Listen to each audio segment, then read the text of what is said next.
So tell us who you are and whereabouts you come from, and what brought you to the Catholic Worker? My name is Jenny Truex. I live in the neighborhood of Karen House Catholic Worker, which is in St. Louis. St. Louis. And I've lived there in the area for about 15 years as part of the community. I found the Catholic Worker through college and got to know the community. Like volunteering there. And moved in right after college. And I've been there ever since and grown up there. Wow. How many years ago? 15. 15 years. Wow. It's no joke. This is my first interview with you. Oh my gosh. So there we go. Oh boy. So I know you guys have a lot of issues going on down in St. Louis, and you're a large community too. So talk a little bit about the issues and how does your community work together in those issues? St. Louis is interesting because there's a big house that does hospitality called Karen House, and it was just Karen House for the first 25 years. And then we expanded into a co-housing community in the neighborhood, which brought in different Catholic workers, and they built a life with former guests in apartments and things throughout the neighborhood, formed another Catholic worker community. And then we have Cabot House, which did hospitality for immigrants for a long time, and now is in period of transition. So there are probably 30 or so people in the neighborhood working on different projects, independent of each other, but kind of bound by friendship and some mutual sense of values and things like that. Yeah, and the Cabot House is obviously named after Father Cabot. How's he doing? He's doing well. He's at a wedding, I hear. Oh, too bad he couldn't make it this time. So tell us a little bit about the background of Karen House. I mean, it used to be a church building of some kind, like a nunnery or something, right? Yeah, it's an old convent. And it was the Sisters of Notre Dame, and they moved out, I think, in 1960. And then a community formed in St. Louis that wanted to start a Catholic Worker in 76. Wow. And they started meetings and then found the building and were able to start renting it from the church for a nominal fee, and then we've been in that building ever since. We now own it. We went through a really tough discernment process of whether to buy it or not. The church actually tried to sell it without telling us while we were in it. Wow. We were able to buy it from the church, and so now we own the building. How long ago was that bought? Do you remember? Yeah, that was probably 2003. 2003, so about 10 years ago. What are some of the hottest issues that you guys got going down there? Define hot.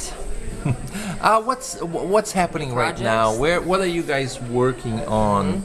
Yeah. I think a lot of us are trying to look at the Catholic Worker model and see how it fits our experience in the way of, like, we are really interested in doing a lot of anti-oppression work and talking about how we ourselves are mirroring society's oppression and reinforcing it. How is Karen House reinforcing racism unintentionally? We all have the best of intentions, but as an agent of society, like, we all, unless we do a lot of work to get out of those systems, like, we tend to just stay with all white wealthy folks, supporters and volunteers and that type of thing, and so we want to really look at those things. So we're doing some work around that. So we're talking a lot about anti-racism work. We're talking a lot about how to support queer people better. We're doing a lot on this restorative circles question, which is a new way to address conflict, so that we can form better relationships and that type of thing, which is all very scary. And it's interesting because I feel like it's a step forward for the Catholic Worker, but it's a scary thing because it's more like looking at our own shit and really doing the inner work as opposed to just running ourselves ragged on soup lines. That we need to really look at ourselves and our habits and our biases and start to unpack that stuff and work together to create communities that are inclusive and challenge power structures and not reinforce them. And you guys have... you guys are all very close to downtown St. Louis, which is for a big city quite unusual because it became a very, distraught part of town, and that's how you were able to acquire a lot of the houses, right? I mean, is that still happening, or there's a lot of empty lots around there? St. Louis has a ton of empty space. I think 50% of the city space is abandoned and empty.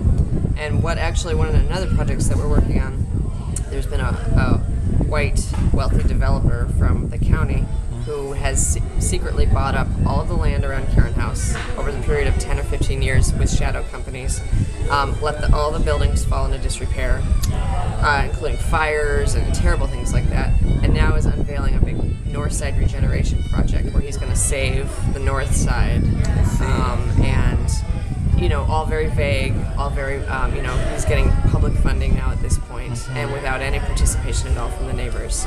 And so we're doing a lot of work at trying to resist that. I mean, it just reinforces all kinds of racist practices from from beginning on. Yeah. But that classic thing of letting things fall down and then coming in with your white money and getting public funding and recreating as if we're a blank slate, and we're not a blank slate. We have people who've lived there for generations at this point. So we're doing some work to try to fight the monster. So you're not looking forward to having yuppies with BMWs and Mercedes parking right next to you, right? When it's already very interesting neighborhood because it's mixed income. There's a lot of ugly single family homes that have been built in the last 10 years.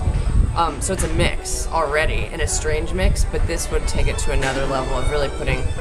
And what the fear is that this man is just going to take all this public money and nothing will happen. But his buildings that have already fallen down is a big concern. Well, best luck with that project. Sounds like a big fight. Yeah. So. Thank you.